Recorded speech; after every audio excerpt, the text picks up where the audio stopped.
Right, okay. Welcome to Irons United and the West Ham v Arsenal preview. I've got the stat man with me, Matt. How are you doing, mate? Been better. It's depressing being a West Ham fan at the moment, isn't it? Well, let's talk about today's results before we talk about Arsenal and then West Ham. Where does that leave us, Matt? Is it 16th, 17th? I think we're. 16th place, yeah, and 1 point off the bottom three. It's So not looking good, is it?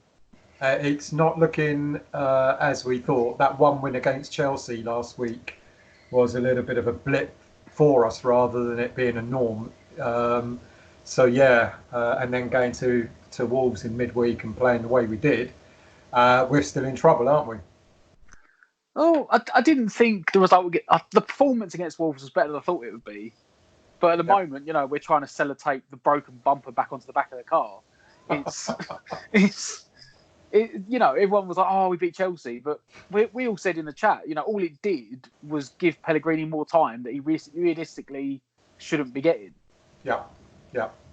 And we're seeing teams around us who have sacked their managers and have had Everton today 3-1 win against Chelsea. And I think just before we went online, you said that was the first win since they beat us. Is that correct? That's their first win at home since they beat us at home. so maybe it's something we'll talk about as we talk about the West Ham team as to who should be managing it. But let's move on to the preview itself. We've got some games tomorrow coming up before we play. And I think all the bottom three teams are playing tomorrow.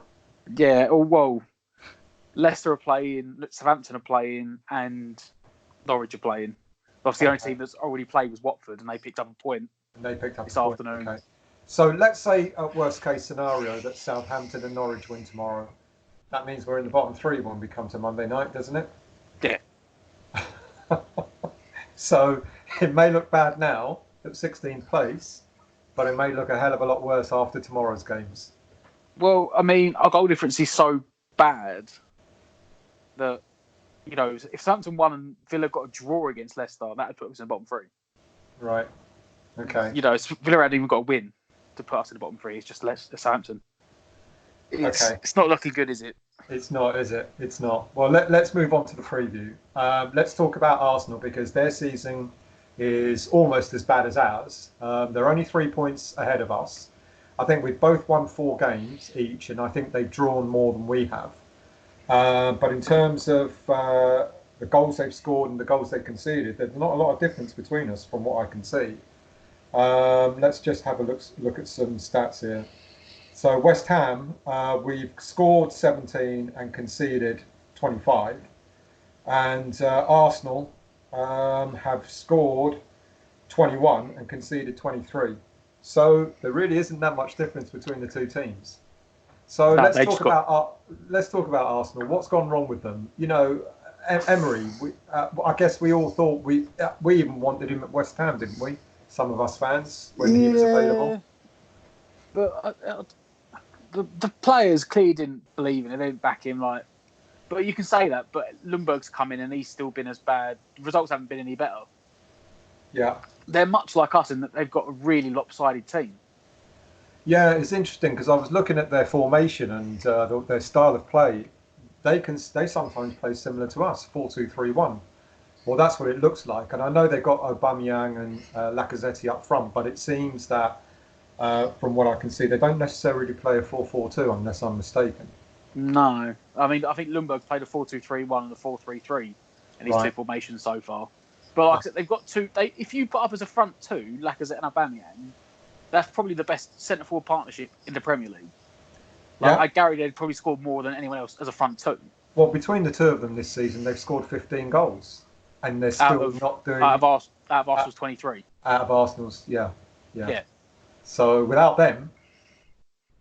But then they've got probably the worst centre back, one of the worst centre back pairings in the league. Their centre backs are awful. That's where the problem is. Do you think it was a surprise that David Luiz went to Arsenal? I think I can understand what Chelsea did. I think it was a sensible thing for them to do. But do you think David Luiz has made them better or worse? he hasn't improved them at all. Like, Yeah. you could argue, if anything, he's possibly made him worse. Yeah. I bet Chelsea were rubbing their hands together when on deadline day Arsenal went, "I will give you $8 million for him." They only gave him a new contract. He was out of contract at the end of last season, and they gave him a new contract like a month before the season finished because they went, "Well, he's going to be released for free, and we can't buy anyone." Yeah. And then, even though they couldn't buy anyone, they went $8 million. Yeah, get rid of him. Even though they couldn't buy anyone to replace him. It's a bit of a steal, wasn't it? Really. Like, all my Chelsea mates were laughing. They couldn't believe it. They thought it was a joke when it came up. They'd bid $8 million for him. They were like, "Why would you pay $8 million for him?" They were like, "He's finished. He's useless. He makes mistakes all the time." And all these Arsenal fans were like, "Oh no, he's a culture centre back. You know, Champions League experience." Da, da, da, da. And he's gone to Arsenal. He's done the exact same things he was doing at Chelsea. He's an accident waiting to happen. Yeah, I was going to say just that. He is a bit of a liability, and I really don't understand this why a lot of fans around think he's decent because he's played in the Champions League and doesn't necessarily. I mean, you might be in a good team that gets you to a Champions League. Doesn't necessarily make you as a player, better. Because I think since he's come to England, he's always been a bit of a calamity sort of player in my eyes. So he's a ball player centre back, which is what a lot of teams want. But if he's going to make that many mistakes, he needs to be like Iniesta on the ball, and he's not. Yeah. Like, he plays these raking 60-yard passes that 9 times out of 10 don't go anywhere. They just go straight out of play. And you just never know when he's going to switch off. Like, he'll just switch off for no reason at all.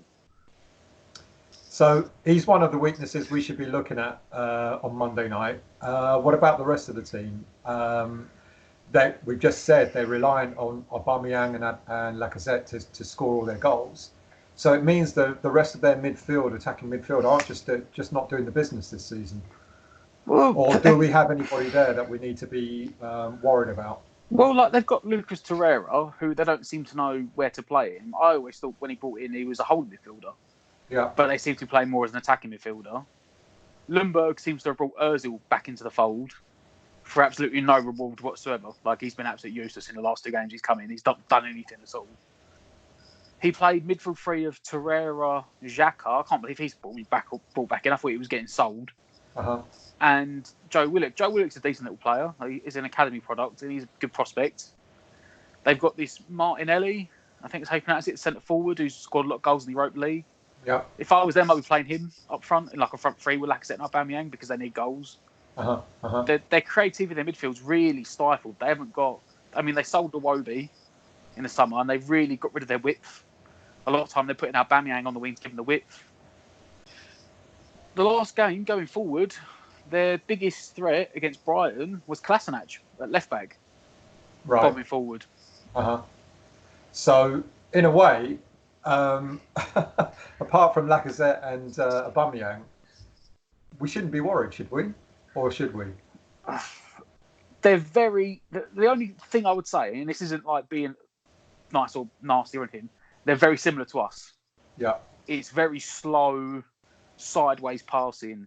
Lundberg tried to come in and bring this more direct attacking passing, but you can walk through the middle of their midfield. Like, Brighton done it with ease the other night. Like, they don't have, much like us, you 3 passes, you're in at the back 4. Yeah. It's going to go either be an absolutely boring 0-0 draw when we play, or it's going to be goals galore because neither team can defend, and we're both better going forward than we are going back. Well, we should be better going forward, but we're not. But we'll come to West Ham in a minute. So in retrospect, then, if we can find a way of stifling Lacazette and Aubameyang, we should match them like for like. In theory, yes. I'm kind of hearing. Yeah. In theory, but. And do we? What about their defence? I mean, we've already mentioned that David Luiz has made them worse. Is there anyone else there that can really help to shore up that defence, or are there opportunities there for us on Monday night? It's the goalkeeper. Their goalkeeper's fantastic, to be fair.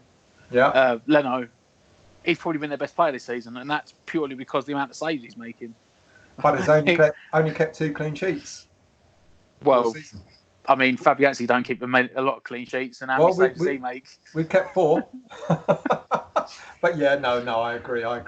It seems that their goalie is overworked, but that's only if the teams they play against are attacking them. So I guess we're leading on to what's going to happen with our team. So all right, let's talk about us. We have been absolutely woeful, as we know. We had that little splurge against Chelsea, where we played really well, and then we went back to type. And I do agree with you. We did play marginally better against Wolves, but there didn't seem to be that energy that we had against Chelsea. And a lot of fans are going to allude to the fact that we had one player missing because there was only one change at Wolves, and that's Antonio. Now, I'm aware that he's having a late fitness test today if he's not already had it. So hopefully we'll hear some good news and that he's available. I kind of fear the worst though. I don't know if he's redone his groin or not. We keep being told that he was rested against Wolves, but if you're rested, at least you can be playing. You could be put on the subs bench, but he didn't even have that. So are we reliant, Matt, on two players, Well, Fabianski in goal and Antonio up front, and without them, we look well, lost. I think the pressure on the defence has come off slightly since Martin's come in, because even at Wolves, he couldn't have done anything for the 2 goals, and he made some really good saves. Yeah, I agree. It's at the point now where you're not, not being funny, no disrespect to Roberto, but when Roberto was in goal, he was getting the ironic cheers from the home fans when he touched the ball, because you generally thought every time the ball went near him, it was good up in the back of the net. Yeah, at least with Martin, you think, and it breathes to the defence. The defence know that if the shot gets off, you've at least got a 50-50 the goalkeeper saved it. Whereas if you shot at Roberto, it was like he had a 10% chance of saving it, 90% chance it was going in. Because even if he got his hand on it, most of the time it went in anyway. Well, he punched everything, didn't he? He didn't want to. He didn't Flapped want to it, didn't catch anything, pushed up inside of his net. And also, it's going to be Martin's debut at home. So, debut. It's going to be his first game. Home debut, yeah. Home debut, yeah. And I think that is going to spur him on. I think if Chelsea's anything to go by, I think he's going to get such a massive support from the fans. I think that's going to kind of make him feel larger than life, isn't it? I mean, it's a dream come true for him. He's a lifelong West Ham fan. It will give him a big boost. Like, it will give him mentally, especially because all the fans are going to be behind him. It's not like, as I said, I did feel sorry for Roberto, but there was points when the home fans just turned on him and would just give him ironic cheers every time he touched the ball. Whereas at least with Martin, the fans will get behind him. Yeah. I think the thing about Roberto is, I think Roberto will be gone. But I think, like you said with Martin I think we do rely on Fabianski, but Martin has showed that he's capable of doing it. So the pressure's off. But with Antonio, it seems to be that, yet again, we've said this for about the last 3 years. We don't have any pace. Yeah. And it's like, it's the second that Antonio was out of the team, the only person with pace was Anderson, trying to run through the middle of the pitch. There was no pace on the wings, which, away at Chelsea and the formation they play and the players they play, you could afford to do it. But go when we went to Wolves, and we still haven't learned, was it 3 games we've played now the last year? Yeah. We haven't learned that they play 5 midfield with massive pacey wing-backs that you've got to... And they were getting that ball to Traore almost every single opportunity on Wednesday night. And I kind of felt sorry for Creswell because he was just outnumbered. Ironically, Fornals actually didn't do too bad out on the left on Wednesday. I think he had his best game against Chelsea. He was okay-ish against Wolves. But Paul Creswell he's always, being up against a player like Traore, he's a bit like Antonio, isn't he? Stocky, really got a lot of pace. Doesn't necessarily rely on his skill too much, but just knocks the ball forward and runs after it. And you could see that type of game. I think that's the interesting thing with what Pellegrini is not doing at West Ham. It's not adjusting to the teams that we're playing against. But interestingly, against Arsenal, I think they kind of play a similar style to Chelsea. Correct me if I'm wrong. They do, And we may not get that much of a problem out on the wings. Which might suit our game. It might suit us going a bit more through the middle. But I think the only thing with that is whether Antonio plays or not, because Allaire coming in, and I know Allaire's got an awful lot of stick for looking like he's been disinterested, etc. But Allaire, as we keep saying, is a very different type of player to Antonio, and he doesn't possess pace because he's kind of reliant on playing alongside 2 other strikers, alongside 2 other forwards. So what we said a moment ago about Arsenal's defence being shaky, are we going to have enough firepower? Are we going to have enough about us to be able to use it against Arsenal, or are they going to have an easy evening of it? Well, you like to think home game, under the lights on TV, they're in as bad form as we are. You like to think the players, as long as you get up and about them, you've got a chance. Yeah. As long as you're actually pushing for it, give it a go, they will panic and you will start creating chances. But that's going to be on us to whether we actually want to turn up or not. Yeah, agreed. So what about our defence? Diop's obviously back. He wasn't even on the bench on Wednesday. Is he going to come back, or would you keep the same back four as we had against in the last 2 games? I'd probably still keep it because you need to have, at least for a little while, you need to have a consistent back four. Yeah. How's your back four going to learn to trust each other and like the movements and where to cover if you every 3 games you're like, I'll pull him out, put him in? You never, unless you've got a steady, consistent back four, you're going to make mistakes. There's going to be miscommunications because every week you've got someone else there. So, and I think there's a bit of steel about Balbuena and Ogbonna playing alongside each other, which we kind of maybe not had when it's been Balbuena and Diop, or Diop and Ogbonna. There seems to be that lack of sort of cohesion between. Whereas with Ogbonna and Balbuena, they seem to almost complement each other. Would you say that's true, or? They look more solid. Yeah. But then again, I think Diop and I don't know, because Diop and Balbuena were the main two last year.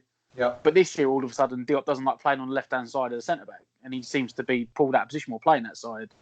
So maybe he's overworked. Maybe it's good to put him out for a few games. Every now and again, it helps a player, take him out of the limelight.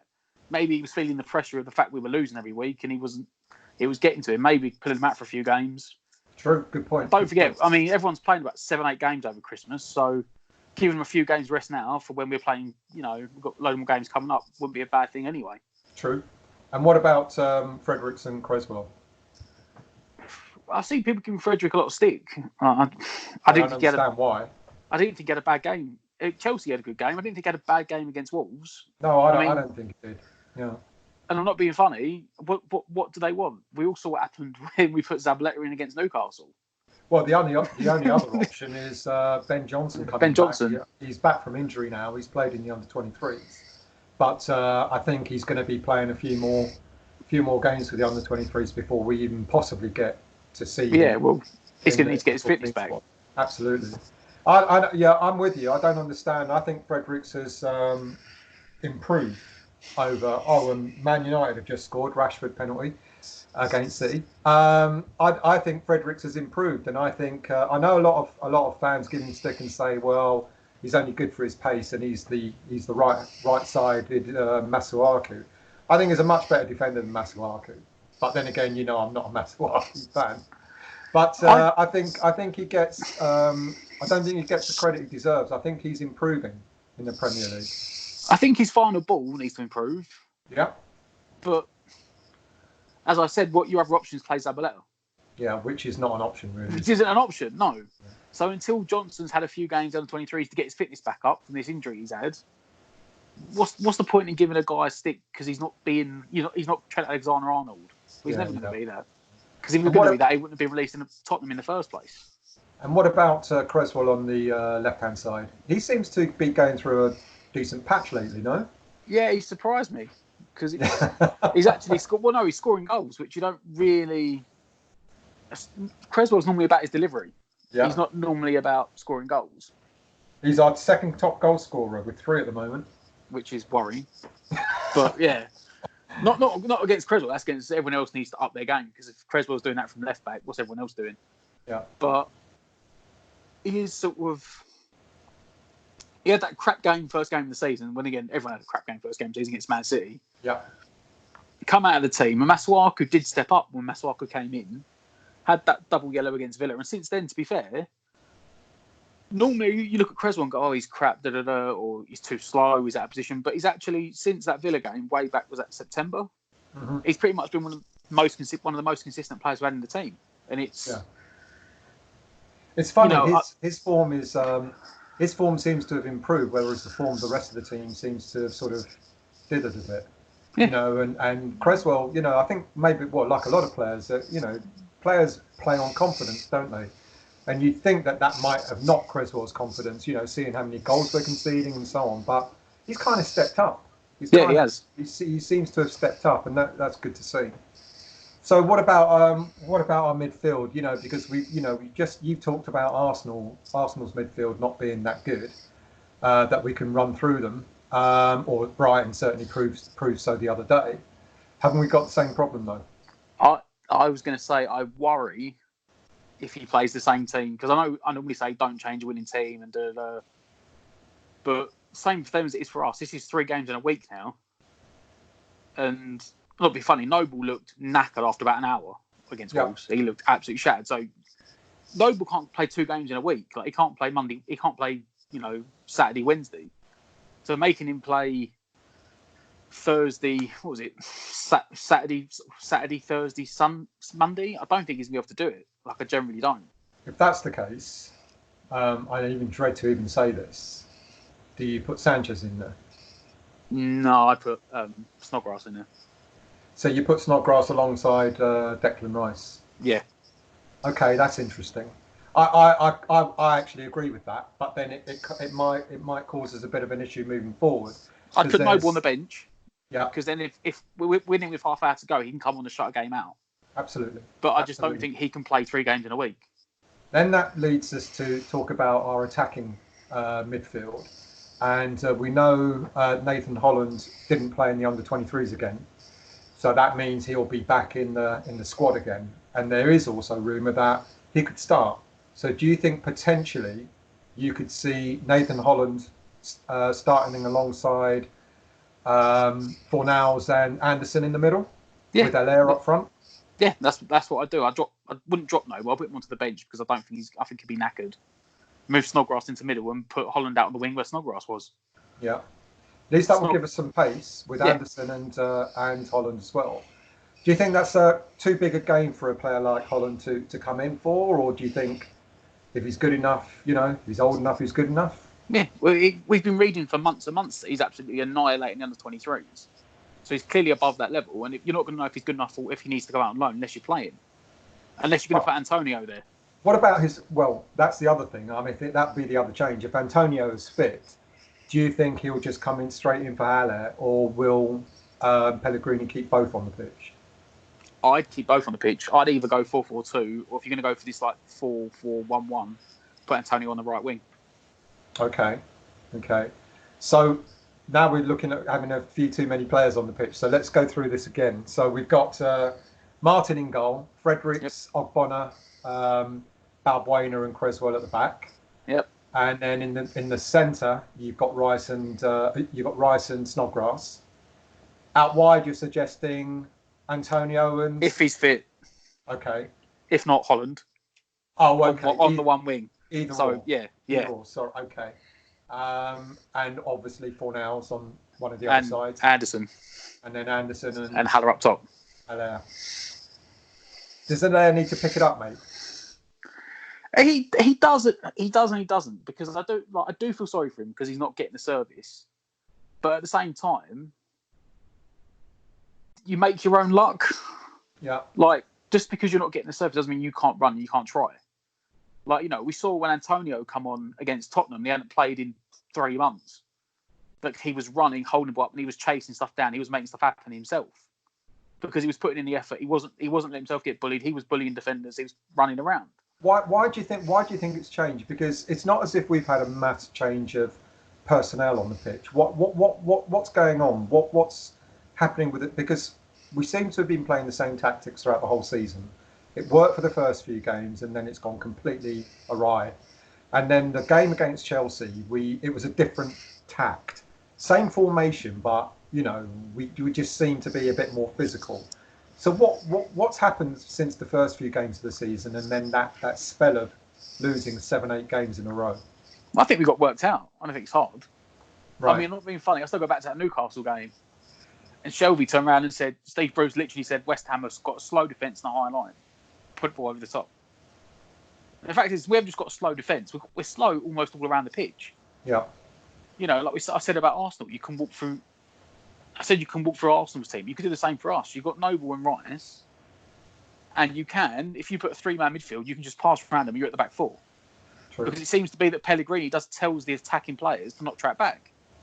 Like the centre forward doesn't, and it seems to be those attacking wingers don't track back. But it's interesting. It's interesting when Anderson getting a lot of stick, but yet when he played out left, he was doing as much defensive work as he was doing attacking work early season.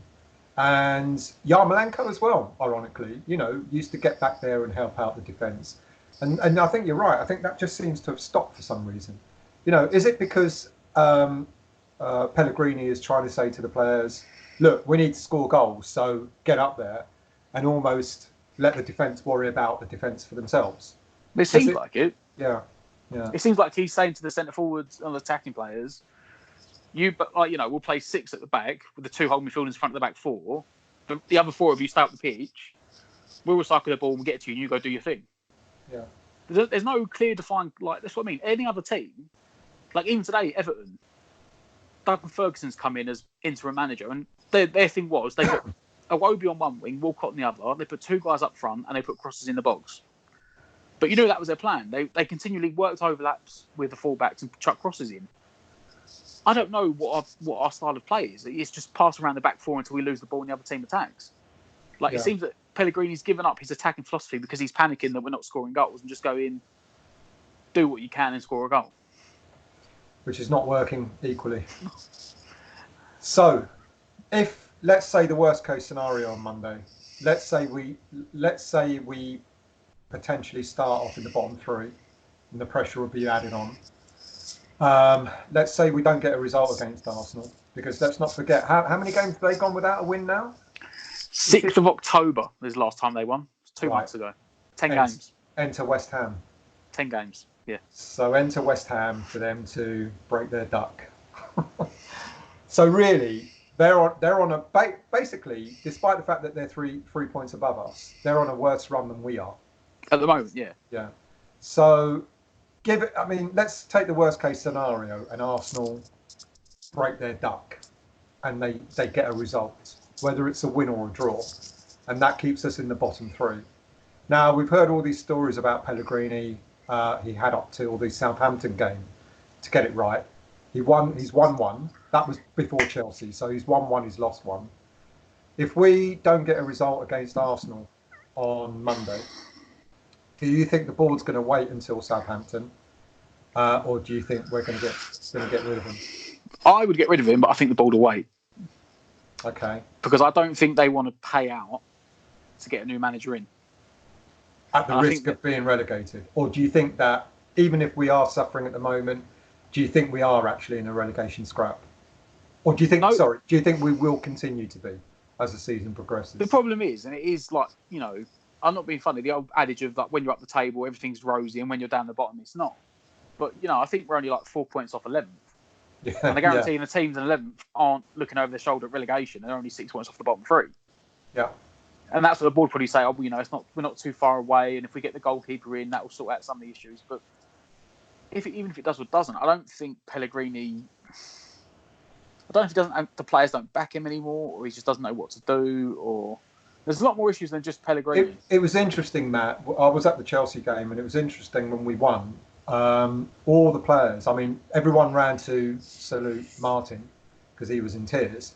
But they also went and a lot of them did hug Pellegrini on the byline at the end of the game, which you don't get to see in the highlights, etc. So it's really interesting, that comment, because I think a lot of fans would say what you've been saying. He's lost the dressing room, he's not got them on board, etc., etc. But the interesting thing is, at the end of the Chelsea game, they did actually go and sort of congratulate him for winning the game. Certainly a few players did. Not everyone, but certainly a few players did. So there's a real dilemma going on here, because on the surface, fans will see that it looks as if that Pellegrini's lost the dressing room. He hasn't got the players' confidence, etc. But yet that demonstration at the end of the Chelsea game seemed to suggest otherwise. So I just wonder if, it's funny because I'm doing my show for tomorrow, and I'm talking about the squad and the imbalance of the squad. And you alluded to it earlier. You alluded to Arsenal having an imbalance in their squad, and I think we have as well, where we've got too many number 10s, not enough number 9s, and not the box-to-box midfielder that we've needed. So, and there's also all this gossip about Hutelos being fed up, being blamed for the purchases that we've got, and it's all coming to a bit of a head at the moment. And do you think that maybe Pellegrini just wasn't given the appropriate funds to buy properly, or did we buy badly? It's a bit of both, but I think the fact that we saved was it $500,000 a week on wages this summer tells you that we didn't invest enough not enough came in for what went out. Yeah. But Huzilios brought in some amazing players, but there has been some questionable signings, which is where this is coming from. I don't think it's justified. I don't think saying maybe 3 or 4 bad signings compared to everything else they brought in is justified from Sullivan when you consider the fact that he signed 40 centre forwards and 30 of them don't think ever scored. Good point. Yeah, that's what it is. Sullivan's going out in the press, dropping this, he's going to resign, he's crap, we're looking to get rid of him. That's all it is Sullivan. Because he thinks, he's had a couple of bad buys, which he did. We've brought in Wilshere, who's not worked out. That was a gamble and just didn't pay off. He brought in Sanchez, God knows why. Everyone's talking about 3 games, he was useless. He's brought in Roberto, who we've all seen is worse than useless. I don't know how they think they're going to sell him in January. And Huzelos's way is buying young players, prospects, getting them better and then selling them for a fortune. And that's all very well if we're a team that is regularly in the top half of the league, or looking at top 6, and we can afford to have these luxury, young players who maybe not have the experience. And we were led to believe that a few of the players that we bought in the summer, Ayeti, Cardozo, and Fornals for that matter, were going to be good enough for the Premier League, and none of them. Cardozo doesn't even play for the first team. Ayeti has just proven to be pretty awful every time he does play. And Fornals has taken him a half a season to get accustomed to the Premier League. He's probably his best games, should I say, have been the last 2 games. And we can't afford to have these young players who don't have that experience. And I just wonder if that's going to come back to bite Pellegrini in the backside. And so, you having said, I'd let him go. Who's going to come in at this stage halfway through the season to do a job for us if we are in the bottom 3 on after the game on Monday? See, I think he's waiting for one of the other managers in the league to get sacked to pick him up. Right. Because I think I put up a stat earlier that since Eddie Howe and Sean Dyche have been linked with West Ham, between them they've lost the last 6 games and conceded 18 goals. Right. They were talking on Sky Sports earlier. Bournemouth haven't won in 5 games now. I think they lost 5 in a row. Do you think the rumour surrounding Howe linked to West Ham has affected him? Just like a player gets affected with transfer rumours. Has he been there too long now? That's what they were talking about on Sky Sports today, because he's been there a long time. Yeah. And the way he's talking now is if the players aren't playing for him anymore, and he thinks he knows his time's up. So it wouldn't surprise me if they're waiting for someone like a Howe to get sacked, so they can just give him the job and not have to pay him any money for it. That's what it is for me, I think. But they're still going to have to compensate. I think the compensation to get Howe in is only $3.5 million. Whereas the compensation to get rid of Pellegrini is about 20, including his background stuff. But if they can wait another 2 games and say Bournemouth lose them 2 games, and their owner has enough and sacks him, well, they haven't got to pay anything. Then they can just sign him for nothing. He's been sacked. True. And I think that's what they're waiting on. So let's go on then to predictions, and then I'm going to ask you what it's going to be for the Southampton game, whether you think Pellegrini's actually going to stay. So let's go predictions for Monday night. West Ham v Arsenal. I think we're going to win 2-1. They will score. Aubameyang and/or Lacazette will score. I think we're going to have to do what we were all laughing about at the beginning of the season and outscore them. And I actually think it's going to be 2-2. I think we will, depending on who we play up front. I think it's going to be 2-2. For some odd reason, I'm kind of confident, but I'm not confident enough to think we're going to win, unfortunately. Having seen the Arsenal game against Brighton the other night and the Norwich game last weekend, it gives me hope. It gives me hope that we can get a result. Okay, what have we got? I mean, we've already kind of said what the team's going to be, but I agree. I actually do agree with you about Noble. I think we need a bit more pace, and it's quite interesting. The other night when Noble came off, he put Anderson back there alongside Declan Rice, which is another opportunity maybe. But Anderson's defensive duties out on the left were okay, but I'm not sure how he'd fare in the centre. He certainly wouldn't be. He'd certainly be a box to box. I'd play him in the centre of a 3, but I don't know if I play him in a central 2. Yeah, Would be my thing. Yeah. I'd agree. All right, and then I'm going to ask you what will happen at Southampton the following week? I think they'll draw. Will that be enough? Will a win on Monday and will a draw the following Saturday be enough for Pellegrini to stay? I worry, as far yes. as the board's concerned. I worry, yes. Because if we beat Arsenal and draw, or say somewhere around, say we draw against Arsenal and beat Southampton, yeah, that means he was given 4 games to save his job, and he'll have picked up 7 points from 12. Which kind of isn't that bad. No, is what the board will say. Yeah. 2 wins and a draw out of 4 games. Considering the fact Chelsea just lost 3 of their last 4 now. Yeah. It's really funny, you got Arsenal on this bad streak, you got Chelsea on a bad streak, you got quite a few teams. It's interesting because Man U have now gone 2-0 up, so they look like on a good streak. Man City look like on a bad streak. It's quite interesting. Like there's quite a number of teams. Tottenham have only just recently started to pick up their results, having replaced their manager. So it's really quite interesting what's going on in the league at the moment.